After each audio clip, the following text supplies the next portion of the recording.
السلام عليكم متتبعين متتبعات اخبار مغربيه. غبرنا عليكم بزاف، ولكن كانوا مشاكل تقنيه ومشاكل في التيم. مهم نتخطاو هذا الشيء.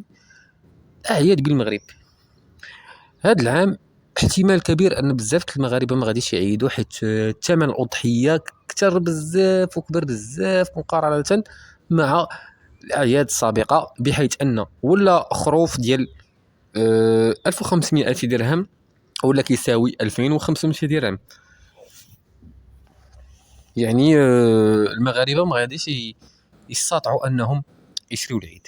لذلك الحكومه حاليا كتدرس في امكانيه ان العيد يمكن يتلغى هذا العام، وواخا جابت واحد 100 راس غنم، ولكن السوق المغربيه كتبقى غاليه الى حد الان.